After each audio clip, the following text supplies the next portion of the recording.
ভালোবাসা প্রকাশ করার বিষয় নয়। ভালোবাসা আপনার যতই আপনি প্রকাশ করেন, যত বেশি ভালোবাসা প্রকাশ করবেন তত ভালোবাসা কম। আর আন্তরিক যাদের ভালোবাসা আছে তাদের প্রকাশ তত, তাদের প্রকাশ কি তত। সাইনবোর্ড লাগাইয়া শূন্য হওয়া যায়, সাইনবোর্ড দিয়া, লেবার দিয়া, ইউনিফর্ম লাগাইয়া, সাইনবোর্ড লাগাইয়া না, সাইনবোর্ডটা এরা কথা যায়। যাদেরকে ওহাবি বলা হয় বাংলা জমিনে স্পষ্ট ভাষায় বলে দিচ্ছি, যাদেরকে ওহাবি বলা হয় এদের মধ্যে আপদ মস্ত, তাদের চালচলন, তাদের বেশভূষা, তাদের কথাবার্তা প্রত্যেকটার মধ্যে সুন্নাত রয়েছে। তাদের নাম ওহাবি। আর যে নামাজ পড়ে না, দাড়ি কামায়, দাড়ি চাষে, সুন্নতের দাঁত ধারে না, নামাজের দাঁত ধারে না, সে সাইনবোর্ড লাগাইছে আমি সুন্নি। বলে এদের ভালোবাসা দিয়ে দেওয়া হবে না, শুধু ভালোবাসা দিয়ে দেওয়া হবে না। এই জন্য আল্লাহ বলছে শুনেন, কোন মোল্লার কথা শোনার দরকার নাই, কোন কারোর কথা শোনার দরকার নাই। আমরা শুনবো আল্লাহর কথা, আল্লাহর কোরআন থেকে যে কথা বলে সেই সত্য কথা বলে। আমরা কোরআন থেকে বলবো, আল্লাহর কালাম থেকে কথা বলবো, তাহলে এটাই সত্য।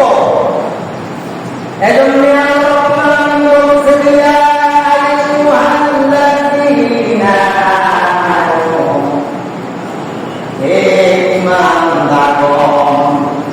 আল্লাহ কার কাছে ইমানদার, বেঈমানবাদ, মুনাফিকবাদ, ওই দুষ্টিবাদ, একমাত্র ইমান আল্লাহ মুসলিম যারা আছে ইমানদারদেরকে আল্লাহ বলছে ইয়া আইয়ুহাল্লাযীনা, হে বিশ্বাস করো,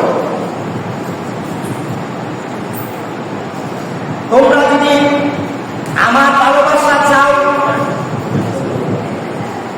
ফাত্তাবিউনি ইহবুকুমুল্লাহ ওয়া ইয়াগফির লাকুম যুনুবাকুম ওয়াল্লাহু গাফুরুর রাহিম। যদি তোমরা ঈমানওয়ালা হও আর আমার হাবিবকে যদি তোমরা অনুসরণ করো, অনুকরণ করো, তাহলে আল্লাহ বলতেছেন ইউহিব্বুকুমুল্লাহ, আমি তোমাদেরকে ভালোবাসবো। যে বলতেছেন আল্লাহ বলতেছেন আমি তোমাদেরকে ভালোবাসবো। কারে ভালোবাসবে? ফাত্তাবিউনি, যারা রাসূলের কালামকে ইত্তেবা করবে, অনুসরণ করবে, অনুকরণ করবে।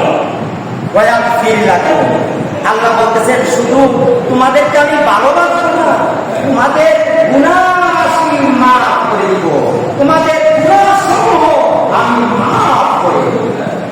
ওয়া ইয়াগফির লাকুম, তোমাদেরকে আমি মাফ করে যুনুবাকুম, যত পাপ আছে তোমাদের পাপ আমি ক্ষমা করে দেব যদি আমার হাবিবকে অনুসরণ করো, অনুকরণ করো, আমি মাফ করি। তাহলে শুধু ভালোবাসা প্রকাশ করে ভালোবাসা ভালোবাসা ইত্তেবা করলেন না, অনুসরণ করলেন না, কাজ করলেন না, মুখে মুখে শুধু ভালোবাসা বয়ান করলেন, তাহলে হবে না। এই জন্যই আল্লাহ বলতেছেন ফাত্তাবিউনি ইউহিব্বুকুমুল্লাহ ওয়া ইয়াগফির লাকুম যুনুবাকুম ওয়াল্লাহু গাফুরুর রাহিম।